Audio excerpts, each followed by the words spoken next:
so ট্ৰায়াঙ্গেলসৰ তোমালোকে ফিগাৰটো জানো ট্ৰায়াঙ্গেলস এটা দেখিবলৈ থ্ৰী সাইড থাকিলে তাক আমি ট্ৰায়াঙ্গেল বুলি কয় ঠিক আছে এতিয়া সো এটা কথা মনত ৰখা কনগ্ৰুৱেন্ট ওয়াৰ্ড এটা পাবা কনগ্ৰুৱেন্সি কি কয় যেতিয়া এইটো স্কোয়াৰ আৰু এইটো স্কোয়াৰ যদি তুমি একেলগে মই সাপোজ এটা জায়গাতে ইম্পোজ কৰি দিও এটা এন্ড পুৰা coincident কৰিব মানে এটা পুৰা কমপ্লিটলি কভাৰ কৰি দিলে বল ইয়াৰ অল সাইডস ইয়াৰ এইটো সাইড ইয়াৰ is the corresponding sides for equal হয় তেতিয়া এটা কনগ্ৰুৱেন্ট বুলি ক'ব তো সিমিলাৰ আৰু কনগ্ৰুৱেন্ট এই দুটা টাৰ্মস অলপ বেলেগ হয় সিমিলাৰ মানে দেখিবলৈ তোমাৰ একে হ'ব পাৰে কিন্তু কনগ্ৰুৱেন্স হ'ব লাগিব হিয়তে সব ফালৰ পৰা ইকুৱেল হ'ব লাগিব ঠিক আছে হিয়তৰ কৰেসপন্ডিং পাৰ্টস ফৰ ইকুৱেল হ'ব লাগিব কনগ্ৰুৱেন্টৰ ক্ষেত্ৰত আৰু এটা কথা হৈছে সিমিলাৰস অল যিমানখিনি কনগ্ৰুৱেন্স ফিগাৰ হ'ব হেবোৰ সিমিলাৰ হ'ব পাৰে বাট সব সিমিলাৰ ফিগাৰেই যে তোমাৰ কনগ্ৰুৱেন্ট হ'ব হেইটো মাষ্ট বি নহয় ঠিক আছে এই দুটা ফিগাৰস হোৱা এই দুটা সিমিলাৰ হয় but they are not congruent কাৰণ they are not equal congruence mean equal they are not equal here also these two are similar but they are not congruent okay so আমি ট্ৰায়াঙ্গেলসৰ ক্ষেত্ৰটো আমি তেনেকৈ হ'ব যে আমি কৰেসপন্ডিং সাইডবোৰ বিচাৰি তাত কনগ্ৰুৱেন্ট হয় নহয় এইবোৰ আমি চাব লাগিব ঠিক আছে সো ক্ৰাইটেৰিয়া কেইটা আছে মই তোমালোকক জাস্ট পইণ্টস কেইটা কৈ দিও আজি বেছি হে নকৰো তো তোমালোকে জাস্ট এইখিনি তোমালোকৰ নিজৰ কপিত মেনশন কৰি লিখি থৈ দিবা সো ক্ৰাইটেৰিয়া ফৰ কনগ্ৰুৱেন্স অফ ট্ৰায়াঙ্গেলস হোৱা আমি কেইটামান কনগ্ৰুৱেন্স অফ ট্ৰায়াঙ্গেলৰ ক্ৰাইটেৰিয়া পঢ়িম তো ক্ৰাইটেৰিয়া কেইটা কি হয় এটা হৈছে তোমাৰ সাইড এংগল সাইড কনগ্ৰুৱেন্স ৰুল বুলি কয় SAS কনগ্ৰুৱেন্স ৰুল সো SAS কনগ্ৰুৱেন্স ৰুলটোত কি হয় যেতিয়া তোমাৰ এই ট্ৰায়াঙ্গেলটোৰ সাপোজ এইটো সাইড এই ট্ৰায়াঙ্গেলটোৰ এইটো সাইড এই দুটা সাইড ইকুৱেল হ'ল ঠিক আছে আৰু ইহঁতৰ লগত থকা এংগল এই দুটাৰ মাজত আৰু এইটো সাইড আৰু এইটো সাইড সাপোজ ইকুৱেল হ'ল আৰু এই ইহঁতৰ মাজত যেটো এডজয়নিং angle is that means here angle B and here angle Q these two are equal then this is called SAS congruence rule আৰু এই rule মতে দুটা triangle congruent হ'ব ঠিক আছে আৰু এইটো সোৱা congruentor symbol হয় this symbol is congruent symbol ঠিক আছে so next move on to the next theorem that is angle side angle okay angle side angle তাৰ মানে কি সোৱা suppose a triangle to a triangle or a triangle equal hoy here this side and this sides are equal and here this and these angles are equal that means here angle side angle so ei dutar ihotor corresponding eta angle equal side equal and again angle equal so angle side angles congruence rule triangle duta ki hoy jabo congruent hoy jabo এতিয়া এই থিওৰাম তো বডে proof কৰি দিছে মই just তোমালোকক কৈ দিও কেনেকা প্ৰুফ কৰে এটো অবশ্যই এক্সাম পাৰপজ সৰ ফালৰ পৰা এই থিওৰামটো ইমান এটা নাহে still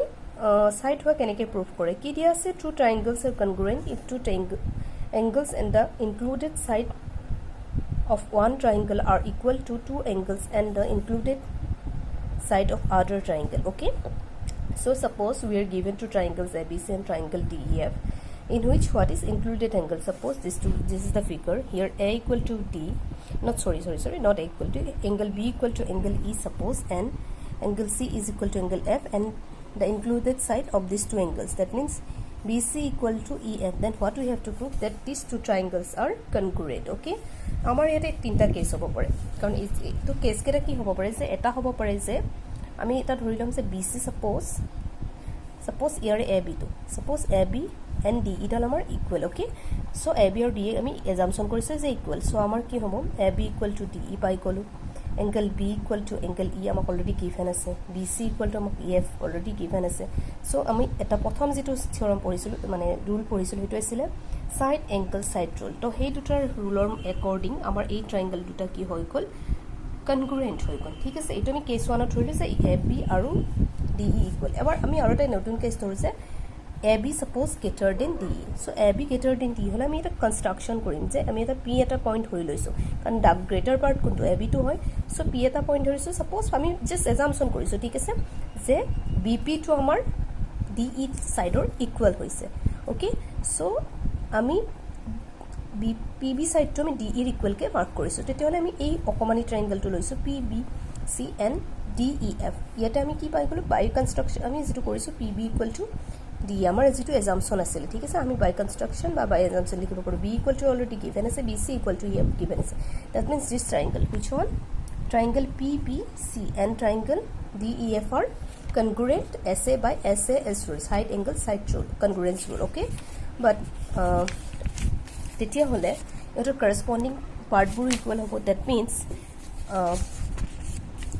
here angle C okay one more thing মই তোমালোকক ক'বলৈ পাহৰি গৈছিলোঁ যেতিয়া ট্ৰায়াঙ্গল দুটা কনগ্ৰুৱেন্ট হৈ যায় ইহঁতৰ সব corresponding পাৰ্ট ইকুৱেল হৈ যায় যেতে ইয়াতে এই দুটা সাপোজ কনগ্ৰুৱেন্ট বুলি প্ৰুভ হৈছে তো ইহঁতৰ corresponding angle মানে A ইকুৱেল D আছে